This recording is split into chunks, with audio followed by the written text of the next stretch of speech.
Les premières portes d'entrée, c'est collectif en fait. C'est avoir des moments agréables avec des copains, avec des amis, avoir des consommations qui sont un petit peu festives avec un produit qui est euphorisant.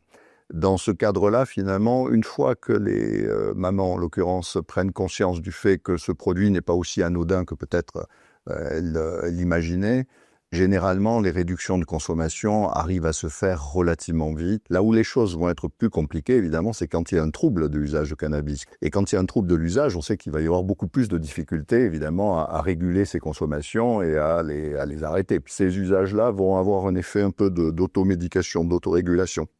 C'est-à-dire quand ils correspondent chez la personne à des difficultés du vie, à des troubles du sommeil, à des difficultés familiales, des difficultés conjugales, un trouble dépressif, enfin toutes sortes de raisons qui vont faire que ces personnes-là ont un niveau de stress relativement élevé et où le cannabis va être utilisé en fait à des fins de sédation pour arriver à dormir, à être moins perturbé par ces difficultés de vie. Et où on voit que dans une large mesure, les personnes qui basculent dans le trouble de l'usage sont justement pas des personnes qui ont choisi. C'est vraiment quelque chose qui est issu à des facteurs causaux croisés, qui sont pour partie des facteurs génétiques, mais aussi des facteurs socio-environnementaux.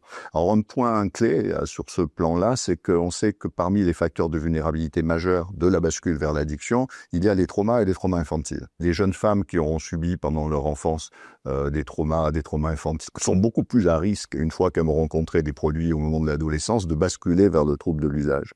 C'est là qu'elles se rendent compte que c'est pas une question de volonté, c'est vraiment une question de capacité.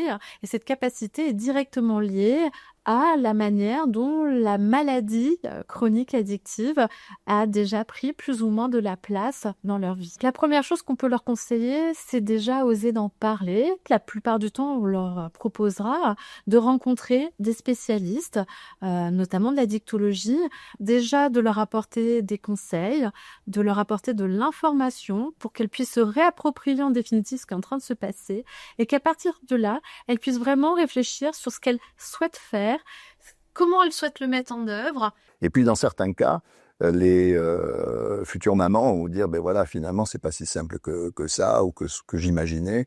J'arrive à peu près à réduire, mais j'arrive absolument pas à arrêter. Non, réduire, c'est déjà bien.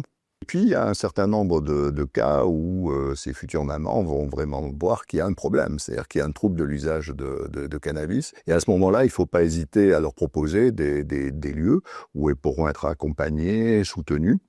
Et notamment, il faut évidemment y penser, les centres de soins d'addictologie, les XAPA, qui sont tout à fait à même d'accompagner ce type de problématiques. Et alors, pour des conduites très stigmatisées comme les usages de drogue pendant la grossesse, c'est très bien justement de pouvoir disposer de dispositifs de rencontre ou d'écoute, tels que Drogue Info Service, qui permettent soit au téléphone, soit par chat, d'avoir un échange avec quelqu'un.